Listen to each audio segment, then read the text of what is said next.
Tonight on News 5 Live, the attorney accusing Minister Perez of deviant behavior has yet to file a police report. Police Commissioner Chester Williams says he won't go witch hunting on a Facebook post. You'll also hear from Home Affairs Minister Kareem Musa on this latest scandal. Accused murderer Elmer Nat tells News 5 he is being framed. The handwritten note he handed to one of our reporters. The NTU hold elections for a new national president in Belmopan.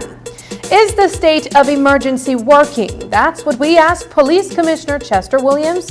His response tonight. These stories and more coming up on News 5 Live.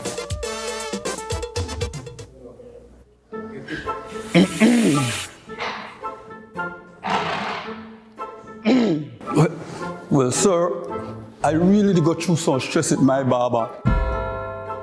This man here, they push my hairline way back to the 90s. Sure. People, they call me BB Buck Farid now. So I got a problem, right? I just do this photo shoot, and I want the best photo shoot. But somebody don't want me to post it up. I just tired of this, man. I don't want to tell her to catch me on my way. I stopped at the shop and tell the lady I want $5 tacos. You could imagine when you give me? No.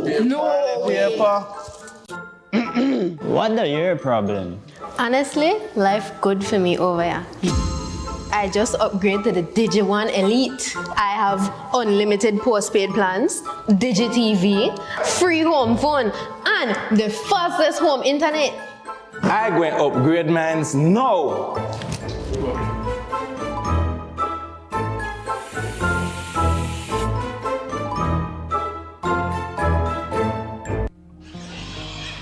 $1,067,700 slices of bacon are eaten by tourists each year, stimulating our local economy.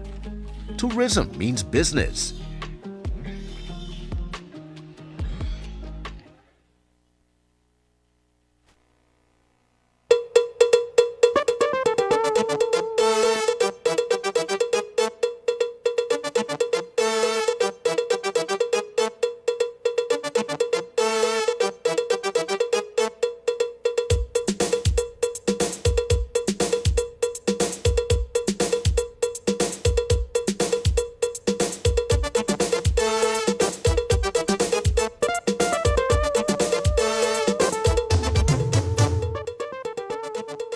Good evening and welcome to News 5 Live for Thursday, April 4th. I am Sabrina Daly. On Wednesday, the Office of the Prime Minister announced the return of Belize Rural South Area Representative Andre Perez to Cabinet. Perez was reinstated as the Minister of Blue Economy and Disaster Risk Management after being on leave for months following allegations of sexual misconduct levied by attorney Wendy Oxaloo. Perez continues to vehemently deny those allegations. After hearing the news of Perez's reinstatement, Oxaloo took to Facebook, doubling down on him, saying that, quote, "To date, I have not been contacted by anyone in the government to ask to review my evidence or to hear my side of the story," end of quote.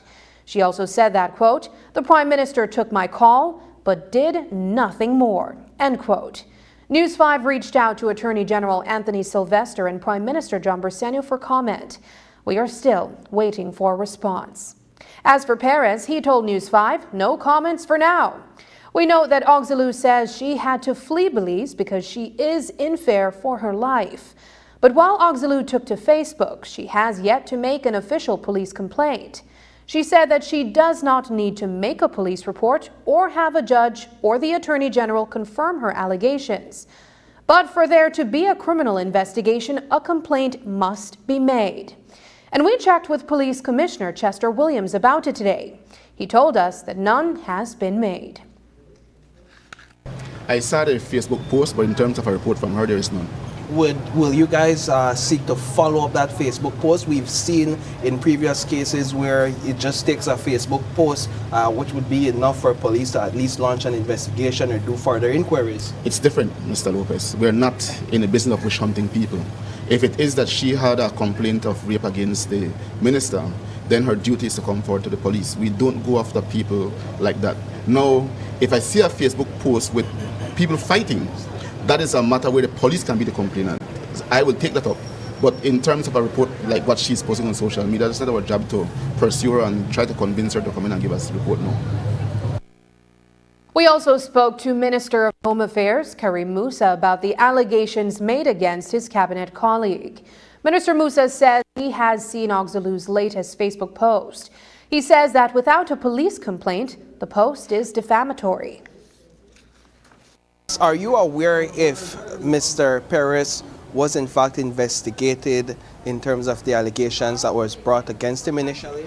Yeah, I know that the Attorney General, Mr. Sylvester, was tasked to conduct and to carry out an investigation into those allegations, so to speak. To me, there were just a lot of posts that were being shared by WhatsApp and being shared on social media, and so I don't know if anything went beyond that. I think at the time, based on that sort of information that was coming out, it seemed to have been somewhat of a consensual relationship, and so I don't think there was anything done further. As you know, neither party has come forward to the police department to make any sort of police report, and certainly I think that is where that ended up. I'm only now seeing a Facebook post, which again, I don't even want to answer a question to that effect, because we might be committing defamation of character by even repeating something like that when in fact a police report has not been made. And so it is always encouraged that if you have any sort of allegation to make, whether it's true or false, the court will decide whether it's true or false, and perhaps the chips will fall where they may then. But to me, this seems to be somewhat of a new allegation now being made. Do you welcome your colleagues' return to cabinet? Andre Perez, as you know, is one of the hardest working ministers. He did a lot at civil aviation and, of course, the blue economy. He is now reinstated as the Minister of Blue Economy, and he contributes a lot to our cabinet discussions and the decisions that we make at cabinet. As we mentioned on Wednesday's newscast, Prime Minister John Bersenio said that the cabinet reshuffle follows a resounding mandate from the electorate on March 6th. In San Pedro Town, the People's United Party won by huge margins. And it is for this reason that Perez was invited back to cabinet. Home Affairs Minister Karim Musa explains.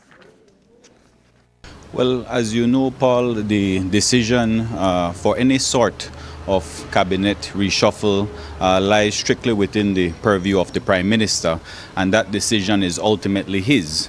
And so I see from the release issued that reference was made to the overwhelming mandate received by the People's United Party in the most recent city and town council elections, and so that seems to have been the impetus sort of to enable these ministers of state, now ministers of state, to do greater work within their constituencies. The criticism is, though, that they were elevated so that they could eat. I mean, we know the salary that comes along with, as opposed to being just an air representative, to now being a minister of state as well. I would not categorize it or classify it as that, Courtney. I would say that it is certainly testament to all the work that they have been doing as area representative within their respective constituencies.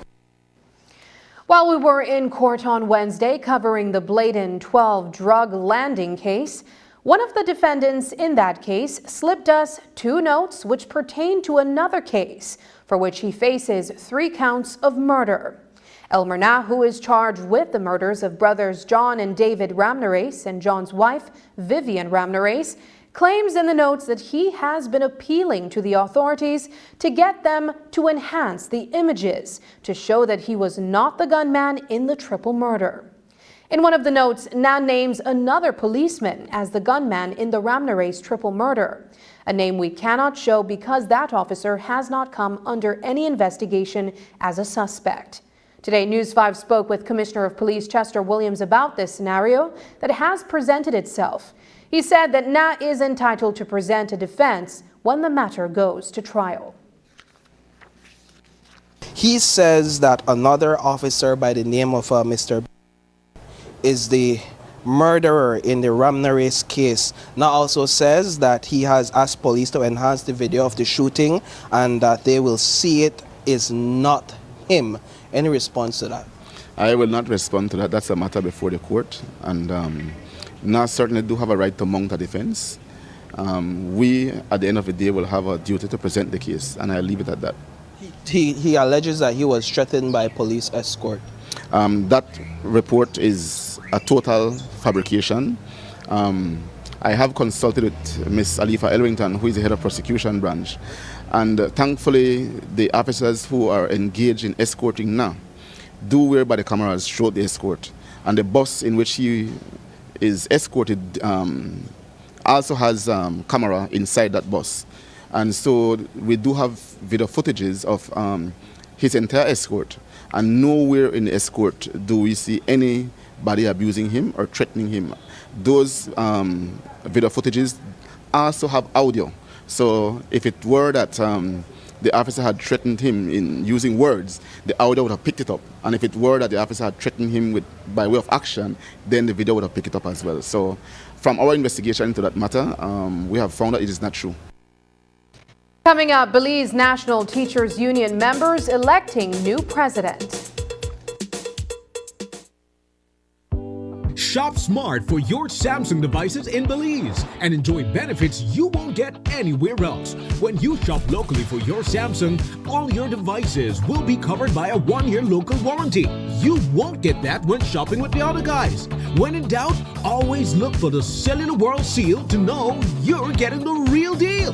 Shop with confidence and enjoy your Galaxy knowing that it can be repaired locally at our Samsung Service Center by certified Samsung technicians using original parts and machinery.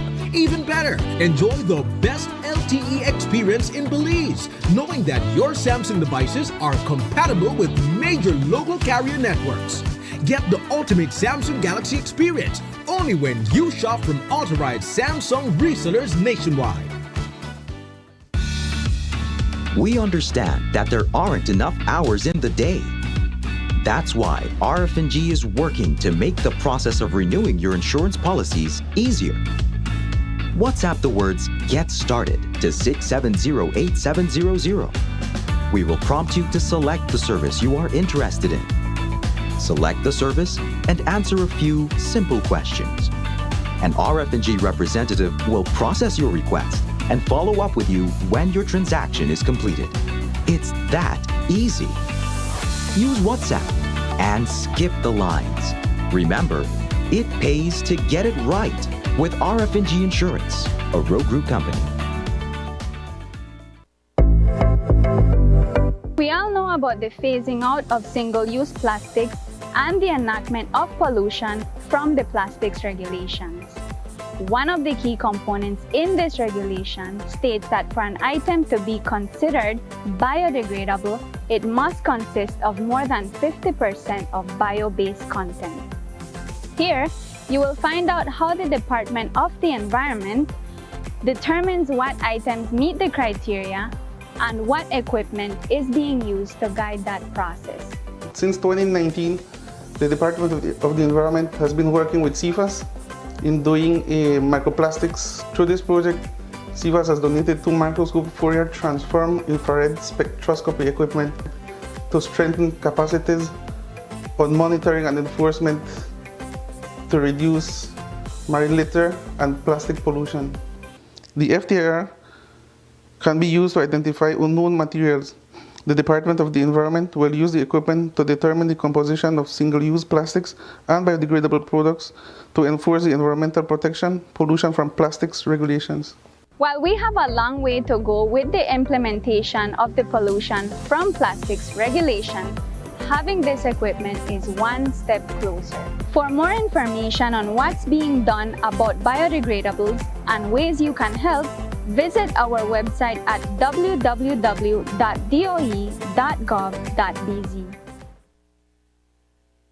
The Belize National Teachers Union held its by-election to elect a new national president. Voting began at around 2:30 this afternoon and was completed by 4:30. Following the counting, Nadia Kaliz emerged as victor, besting Ifashina Efunemi. We spoke with Kaliz about her candidature.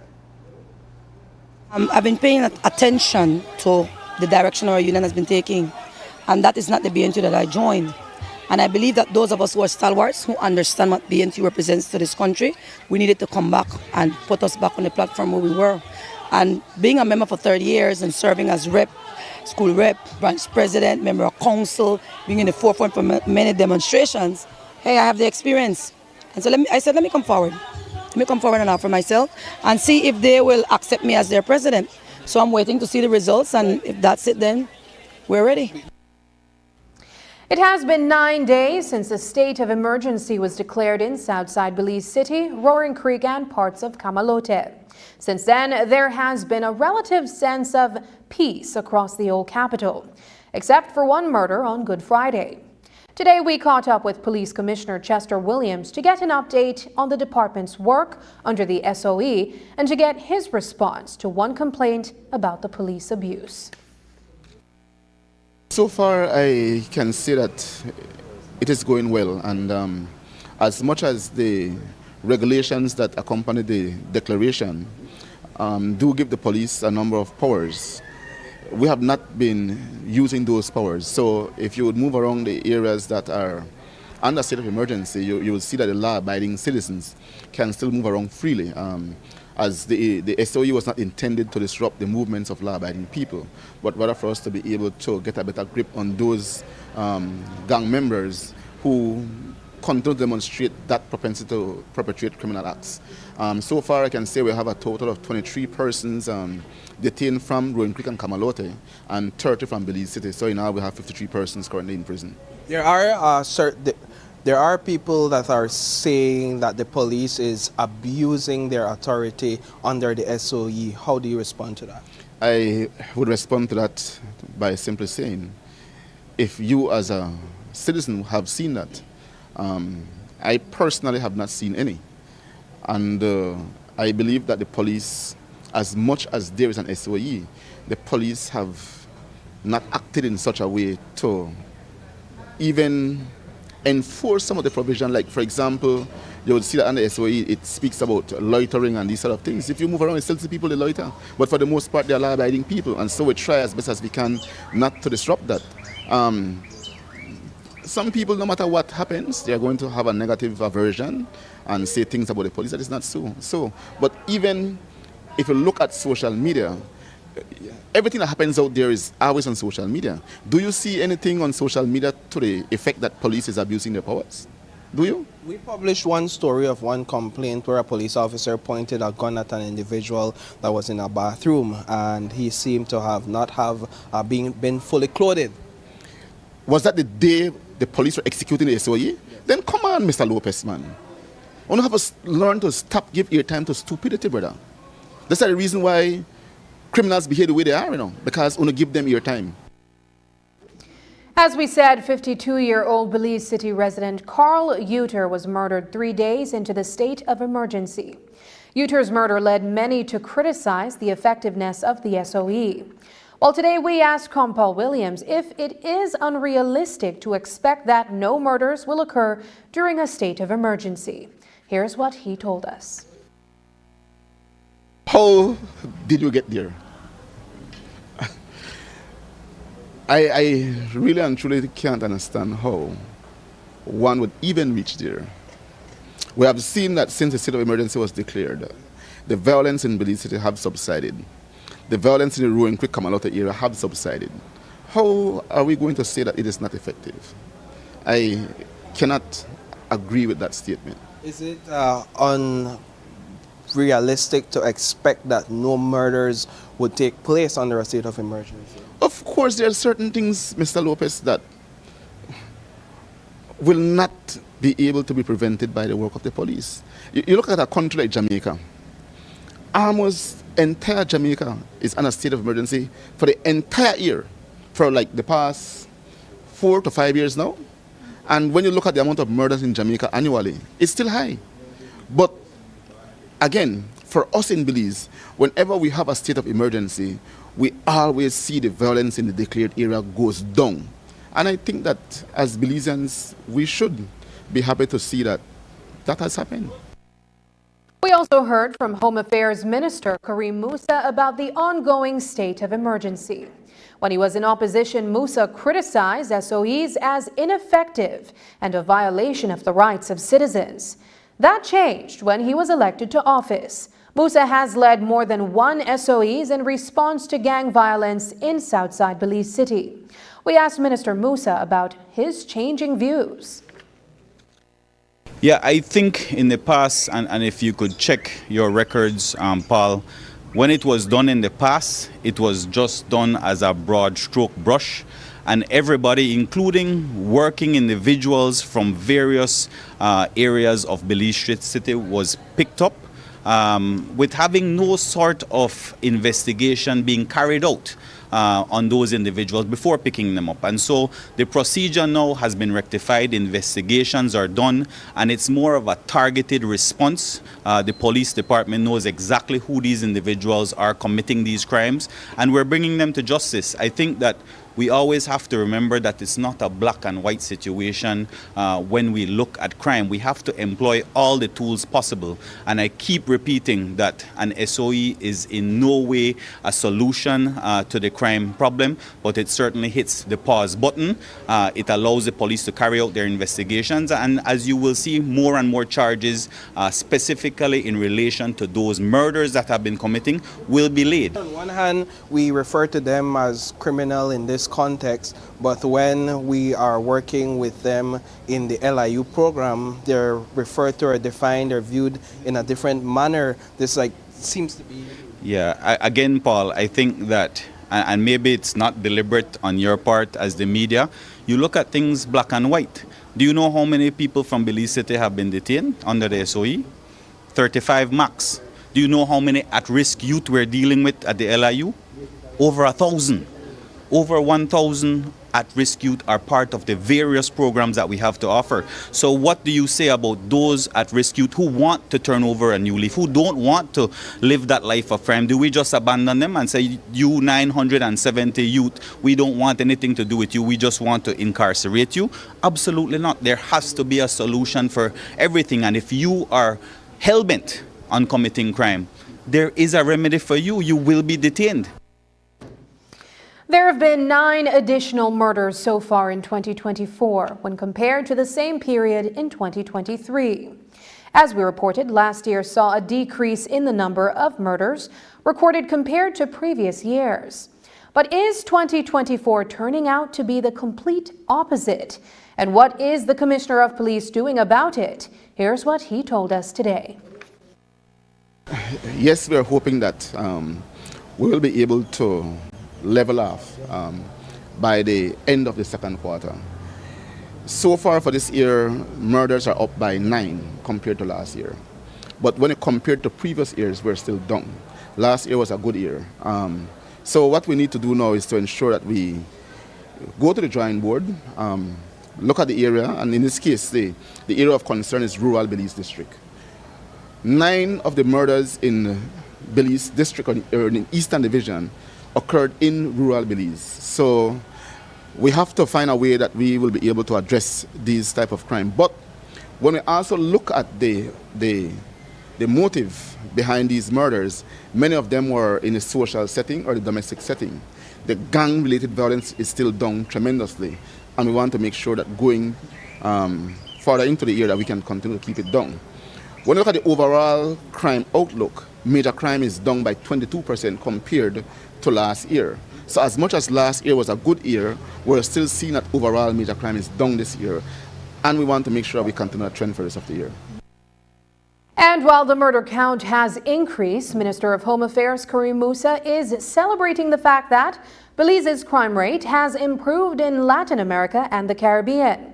In the past, Belize was considered the 2nd and 3rd most dangerous country in the region based on the murder rate. Belize is now number 14 on that list. I believe we are number 14 now in Latin America and the Caribbean. Last year, for the first time, we came out of the top 10 and we're at 11. But as you would know, under the last administration, we were as high as number 3 and 4 on the most dangerous countries in Latin America. I am thankful that we have moved out from that top 10 list. We're now at 14, and I look forward to going even further down that list. After the break, a fiery back and forth in Bladen 12 Void Dare. But first, here's the weather update with data from the Belize Met Service.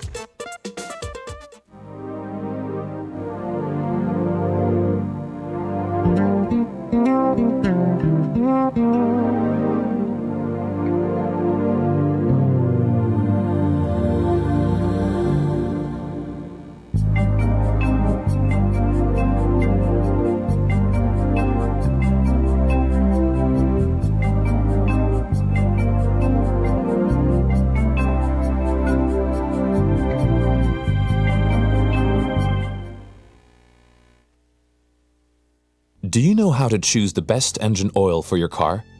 We believe the best engine oil should provide optimal performance and ultimate protection for longer. For Quartz engine oil, our engineers have formulated age resistance technology, also known as ART. It's a breakthrough innovation. The interaction between oil molecules is increased, creating a super-resistant molecular structure. So whatever the conditions, it helps to prevent the lubricant protective film from breaking. Any engine is exposed to harsh conditions: extreme temperature and pressure, friction, sludge accumulation. The molecular structure of quartz with ART stays strong to perfectly lubricate and protect engine parts in all conditions. And the results are outstanding. Protection against sludge buildup improved by 18%. Protection against mechanical wear improved by 74%. Thanks to quartz with ART, save on maintenance and preserve your engine's power. So next time you wonder which engine oil to use, choose performance and protection that last longer. Quartz with age resistance technology. Keep your engine younger for longer.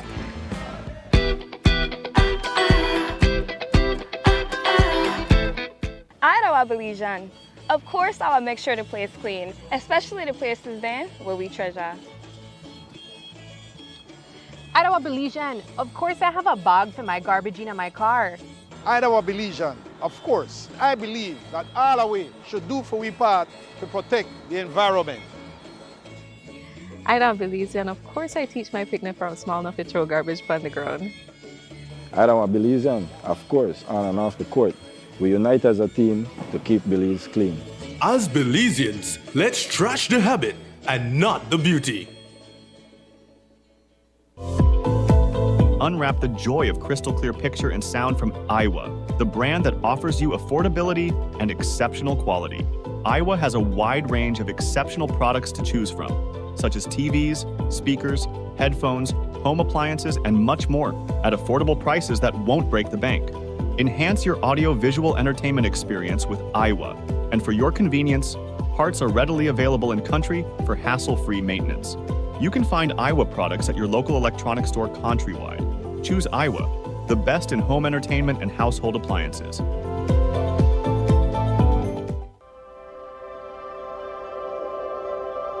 For 19 years, SMART has been the pulse of our nation. A journey of growth, innovation, resilience, and unity.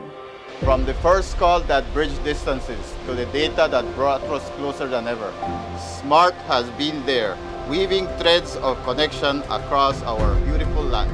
We have been active in providing innovative solutions to enhance our customers' lifestyles. Over the years, SMART has developed and provided various services to meet customers' needs. To the dreamers, doers, and the believers, thank you for making SMART a part of your story. For 19 years of trust, loyalty, partnership, and shared experiences. As we celebrate 19 years of connecting lives and dreams, let's keep the rhythm alive. Together, let's continue to shape our future one connection at a time.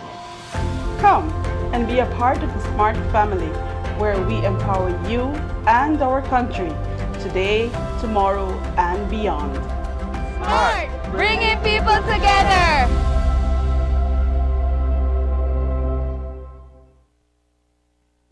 As we reported on Wednesday, the 12 men charged with the landing of a drug plane on the Southern Highway in November of 2021 appeared in court. The head of the prosecution's branch, Alifa Ellerington, called her fifth and sixth witnesses of what will be 10 persons called during this juncture of the trial, which is called a voir dire. That process is necessary because before the trial can continue, the senior magistrate who is presiding over the matter needs to be able to determine if there is even a case for the defendants to face if what they are claiming is true. Several of the men are claiming that the police abused them while they were in their custody. The arguments by the prosecution, headed by Ellerington and by attorney Leroy Banner for the defense, are fiery. News 5's Marion Alley spent most of the day in the courtroom at the Charles Bartlett Hyde building and filed this report. The first of two witnesses to take the witness stand on Wednesday was Police Corporal Jose U, who has been with the Belize Police Department for 12 years. Now a corporal of police, he explained that at the time of the interception of the drug plane in November 2021, he was a police constable attached to the Quick Response Unit based in Belmopan. U told the court that at around 12:30 on the afternoon of November 5th, 2021, he was at home when he received a call from an Inspector Novello who asked him to record a caution statement from 30-year-old Moises Perez, who was at the time detained at the Police Training Academy.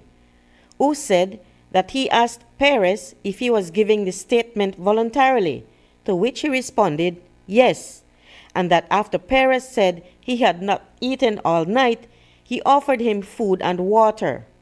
He said he asked Perez if he knew why he was detained, to which Perez responded, yes, for illegally bringing down an airplane.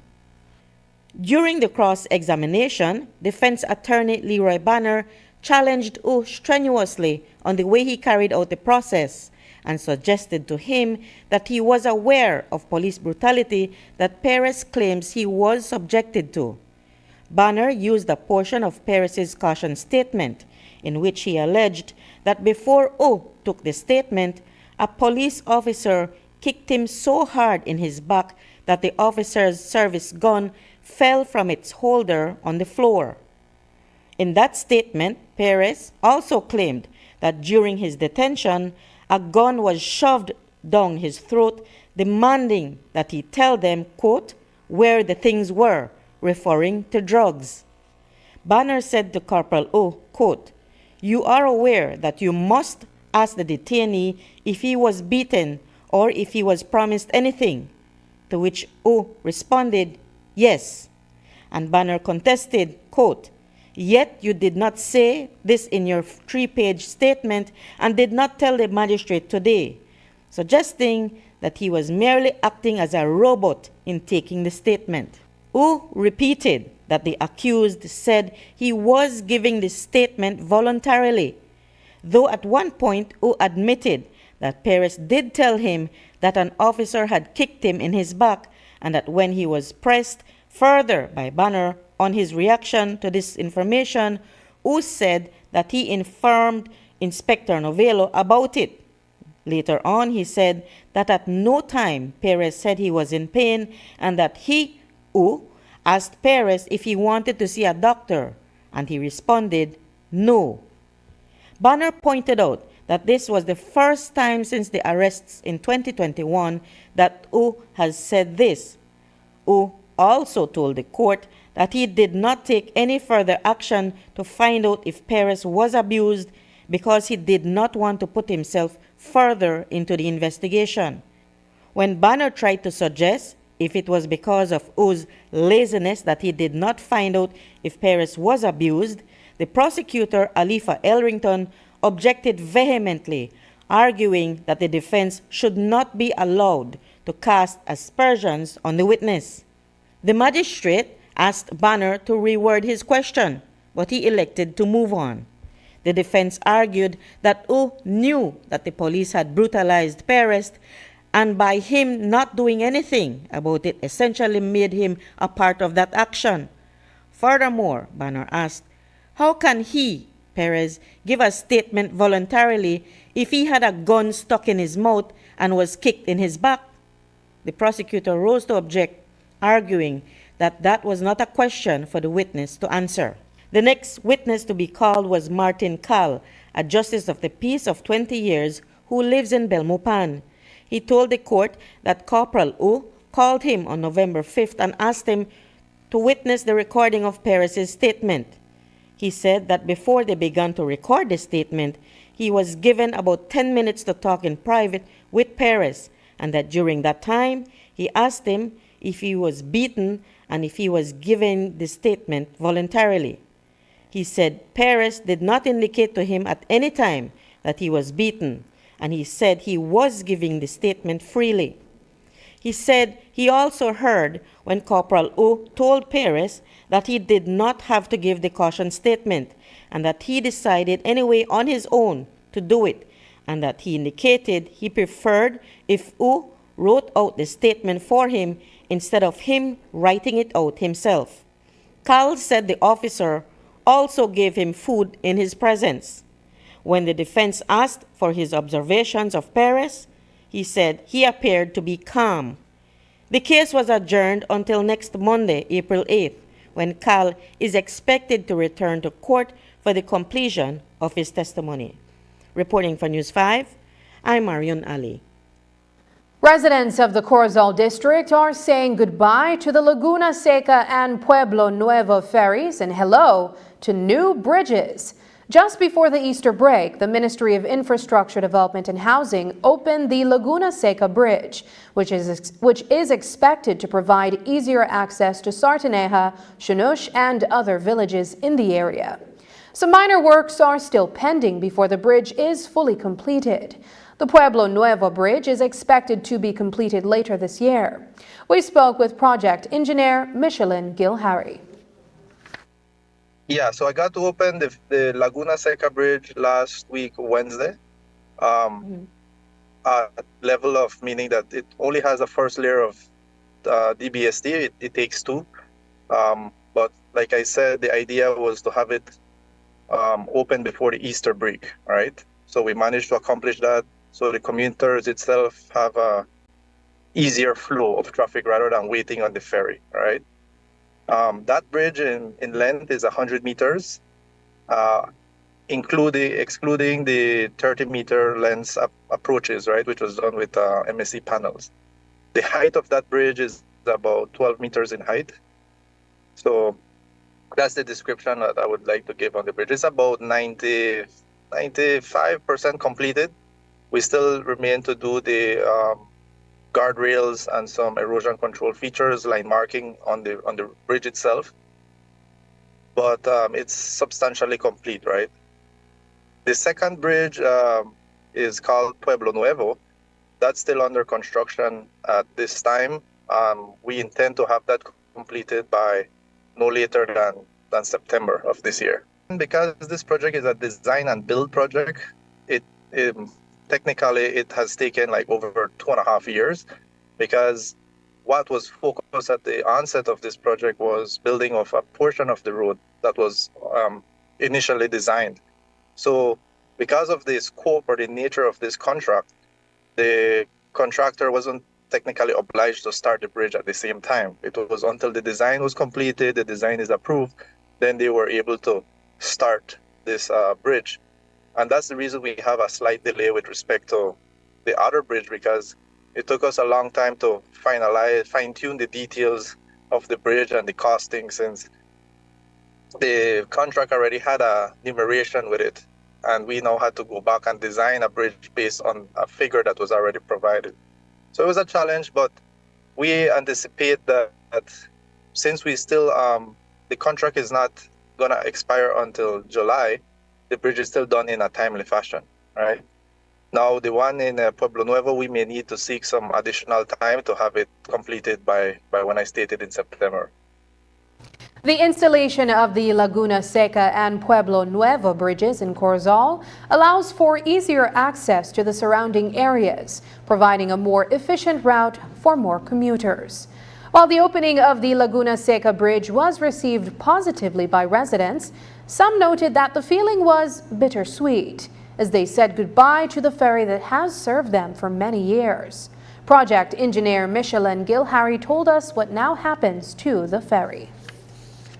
Right, so the area that the bridge is located is between the Xunush area of the Corozal district. The importance of it is because this acted as a bypass, in the sense that you didn't have to go around through the Progreso village to reach all the way to Sartaneja. So for the Corozal town area, it's a shorter route. So yes, we know it's a bit of a bittersweet moment in that sense with the ferry, but I'm sure that everybody is relieved in a sense that their time is being reduced with respect to the road. They have a free flow, and that's the intention of the project, right? What the ministry has intention with the ferry, I believe we will try to salvage it and reuse it in other lake locations that it may be needed.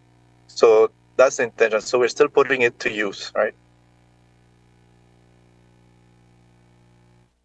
When we return, Minister of Home Affairs in no rush to see gun licenses issued.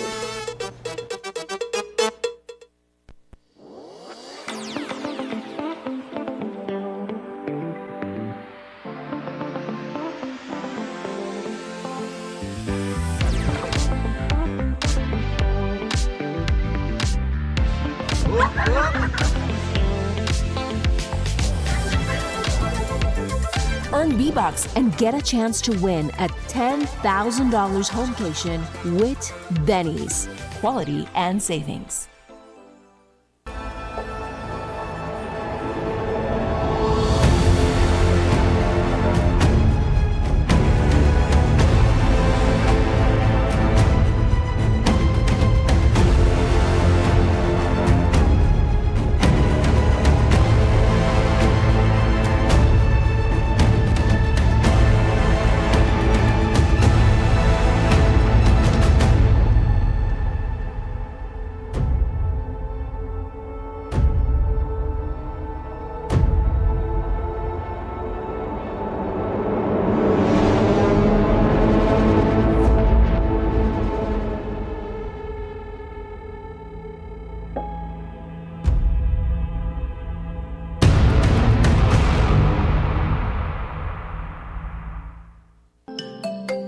Uh-oh, what are those? Germs!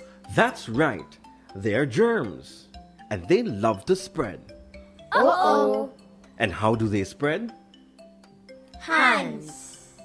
Germs can spread everywhere from hands. And from hands, food, toys, other hands, and faces. Yuck! Germs make people sick. And that's why it's important to wash hands. Hooray! It's important to wash your hands, so follow these steps to do it right. 1. Turn on the water and wet your hands. 2. Use soap to lather your hands and scrub. 3. Rinse your hands completely. 4. Now that your hands are clean, use a paper towel to touch the handle and turn off the water. 5. Dry your hands with a paper towel. Hooray! Follow these steps every time and you'll keep germs away. So remember, the best way to fight germs is to wash hands.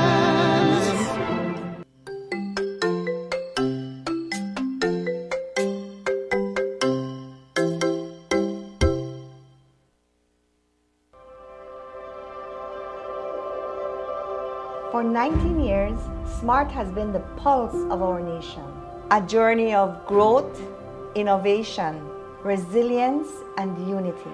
From the first call that bridged distances to the data that brought us closer than ever, SMART has been there, weaving threads of connection across our beautiful land. We have been active in providing innovative solutions to enhance our customers' lifestyles.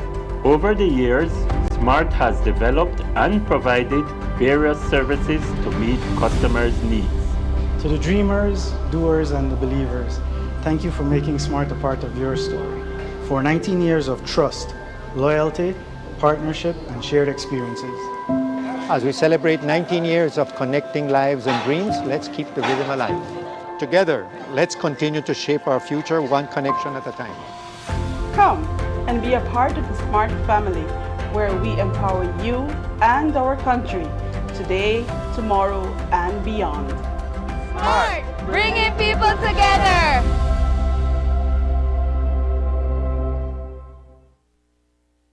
The Firearm and Ammunition Control Board has issued a public notice for persons interested in firearm safety instruction licenses to send in their applications. It is among the first moves that the board has made since it was formed. Minister of Home Affairs Karim Musa says he is in no rush to see the board move any more swiftly, while the gun dealers are asking that the moratorium on the issuance of gun licenses be lifted. I am not eager, or I'm not behind this board to be acting any more swift than they already are. In my opinion, they've been doing an excellent job in terms of the necessary firearm reform that is needed in this country. To me, they're taking the right steps and moving in the right direction. And so I'm not, like you, Courtney, looking forward to the day another license is issued. So we're letting them do their work as they see fit. And when that day comes, it comes. How do you deal with the impatience of the gun dealers? I don't have to deal with that. I don't care about that. 3 years after being established, the Ministry of New Growth Industries finally has a budget. And one of the first moves of the ministry will be to hire businesswoman and former politician Nancy Marin as a consultant. As you may be aware, Marin has been spearheading the growth of an ostrich industry in the West. Minister Musa told us more about Marin's hiring. The Ministry of New Growth Industries, as you know, was initially set up as a sort of vehicle to set up new structures, different types of legislation that may be needed, and to work hand in hand with other ministries like the Ministry of Economic Development and Beltrade in advancing new industries. We haven't had a budget, but this year we do have a budget, and so we are speaking currently with Ms. Nancy Marin to enter into a consultancy, as you rightly mentioned, to see how it is that we can go from here in setting up the structure. As you know, she is very passionate, very innovative in her ideas. She's one of the leading individuals who has come up with many different types of new industries for Belize, and so we look forward to a working relationship with Ms. Marin as we move forward. We also asked the Commissioner of Police for an update on the investigation into Clay Uter's murder on Good Friday in Lake Independence. According to Compol Chester Williams, investigators are following several leads and hope to soon make an arrest. We are following some leads. We have an idea who the persons are that are responsible, and we're hoping that we will be able to get the evidence. Again, there are several things that we are looking at where evidence is concerned, and we just have to work at it more. Up next, former Speaker Charles Bartlett Hyde laid to rest. Back in January, when Briceño and the PUP government, under pressure from cane farmers, hurriedly struck an agreement to prevent major public discontent going into the municipal elections, opposition leader Honorable Shine Barrow described it as nothing but a quick fix to a long-term crisis. Merely putting not even a band-aid, I would say a transparent tape that we can all see through on a gaping wound.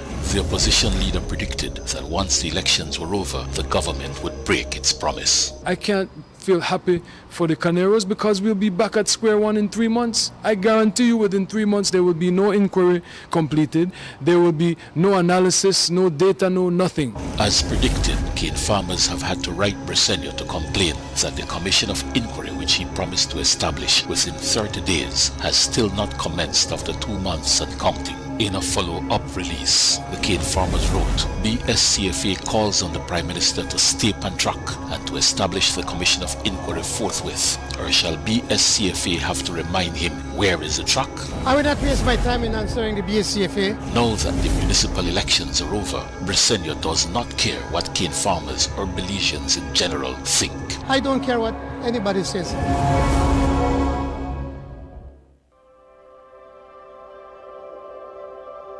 For 19 years, SMART has been the pulse of our nation. A journey of growth, innovation, resilience, and unity. From the first call that bridged distances to the data that brought us closer than ever, SMART has been there, weaving threads of connection across our beautiful land. We have been active in providing innovative solutions to enhance our customers' lifestyles. Over the years, SMART has developed and provided various services to meet customers' needs. To the dreamers, doers, and the believers, thank you for making SMART a part of your story. For 19 years of trust, loyalty, partnership, and shared experiences. As we celebrate 19 years of connecting lives and dreams, let's keep the rhythm alive. Together, let's continue to shape our future one connection at a time. Come and be a part of the SMART family, where we empower you and our country today, tomorrow, and beyond.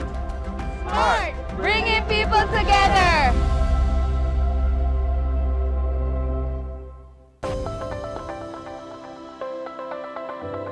Upcoming enhancements to My Social Security. The new healthcare provider feature seamlessly connects healthcare providers, insured persons, and employers to facilitate the payment of sickness benefits. Here are the enhancements. Registered healthcare providers will create and submit online medical certificates using their healthcare provider accounts. Insured persons will receive a link to view the medical certificate to complete and submit their sickness benefit claim. And employers will receive an email notification of their employee's sickness claim. Also, the insured person and their employer will receive a copy of the claim decision letter after review. Healthcare providers, insured persons, and employers are encouraged to create a portal account to access and benefit from these new services on My Social Security at ssbportal.org.bz. My Social Security online portal. Social Security at your fingertips.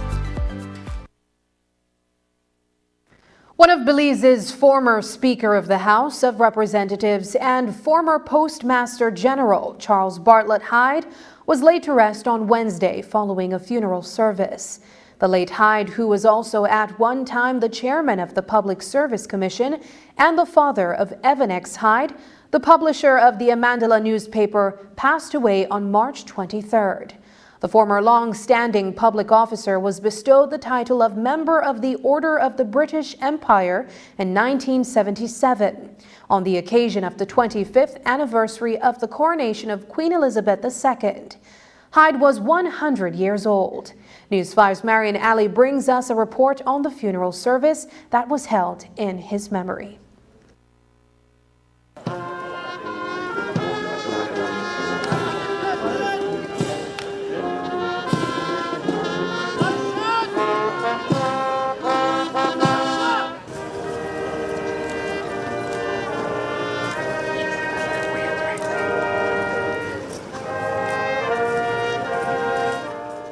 Draped with the Belizean flag and carried by 6 members of the Belize Defense Force, the casket of Charles Bartlett Hyde filed past officials of the Parliament at the Lordred Cemetery, where the remains of the former Speaker of the House were interred. In death, Hyde was remembered as the person he was in life, a dutiful son of the soil. Speaker of the House Valerie Woods delivered the official remembrance at the funeral service at the Divine Mercy Church. C.B. Hyde received his formal education at Holy Redeemer School and St. John's College, where he graduated in 1940. He recounted getting his first job, however, at the tender age of 12 years with Sergeant Maurice Fuller, who lived in an adjoining lot, where he would chop firewood and run errands for 25 cents a week. After graduating from St. John's College, he got another job as office boy, as the term was back then, at Mr. Turton's office with a weekly salary, now of $1. Interestingly, at one point, C.B. Hyde was at a crossroads in terms of his true calling in life.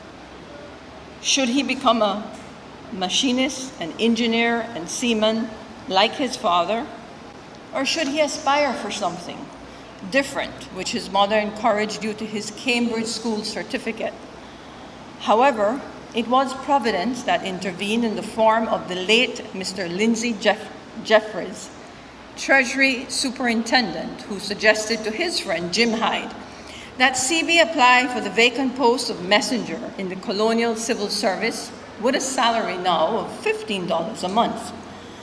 That was the genesis of his civil service career and a lifetime of public service which followed. Blessed is he who comes in the name of the Lord.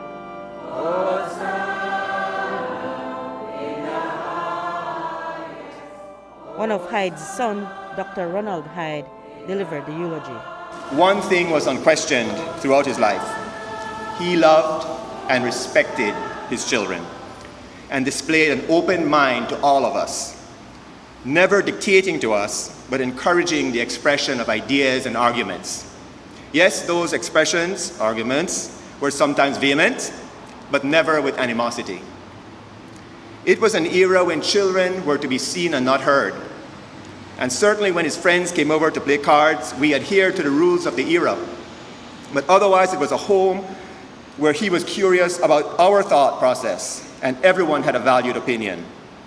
Maybe that is why we Hyde seem to like engaging with people who have different opinions than us.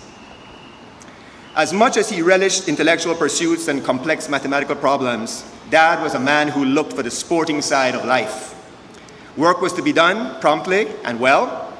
Ideally, such laborers would employ boy power, as he called it, despite the family machine shop mantra that one boy the boy, two boy the half a boy, and three boy the no boy at all. But after work, it was fun and games, and he took those games seriously, always studying the methods and tactics of every discipline. And he was good at most of them, as you've heard.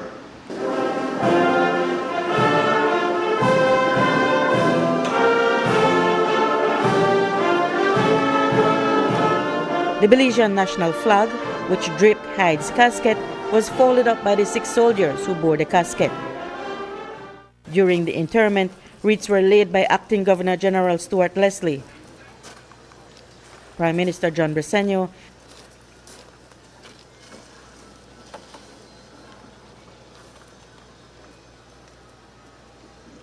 and Speaker Woods.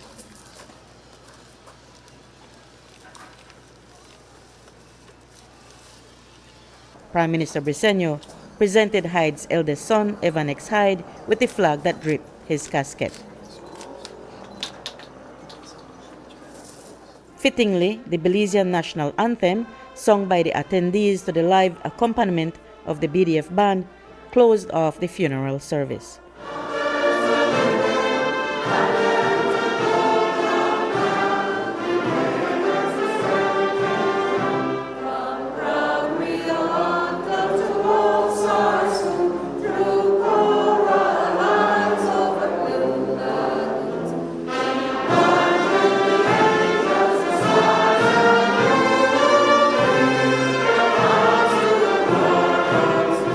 Reporting for News 5, I'm Marion Ali. Charles Hyde presided over the House of Representatives as the Speaker from November 30th, 1979 to November 9th, 1984. He was bestowed with the titles of Member of the Order of the British Empire in 1977 and Commander of the Order of the British Empire in 1998. Born in 1923 to Eunice Nee Lake and James Bartlett Hyde in then British Honduras, Hyde served Belize for many years in the public service. He was assistant postmaster from 1960 to 1962, and when he retired in 1978, it was in the capacity of Postmaster General. For his outstanding contributions, the administrative building, formerly known as the Complex Building on Mahogany Street in Belize City, was named the Charles Bartlett Hyde Building in 2008 in his honor. Charles Hyde was 100 years old. Emergency medical technician Abner Bakab of the Island Emergency Services in San Pedro Town says he is being unfairly treated by the Ambergris Key Traffic Council Committee. According to Bakab, the committee rejected his application to receive permits for 2 motorcycles, which he uses to provide medical care across the island. Bakab explained that his motorcycles are equipped with advanced first aid kits consisting of items such as IVs, gauze, neck collars, splints, and bandages. Bakab maintains that by having these motorcycles in operation, medical professionals can arrive at the scene of medical emergencies faster and stabilize patients while the ambulance is on its way. He claims that he had already received authorization to use these motorcycles from the town's mayor and was very surprised by the recent rejection of his application. Here's how he explained it. Last week I went to the town council expecting that all my permits were already approved, and when I arrived there they said they had been denied. So I was really surprised, I was really surprised of the outcome of their meeting and the board basically denying our permit when it's just a much needed service in San Pedro, which is going to uplift our community services and our services for our tourism, our people that visit us. So there was no grounds in saying what was the reason for the denial rather than saying they don't see the need for it.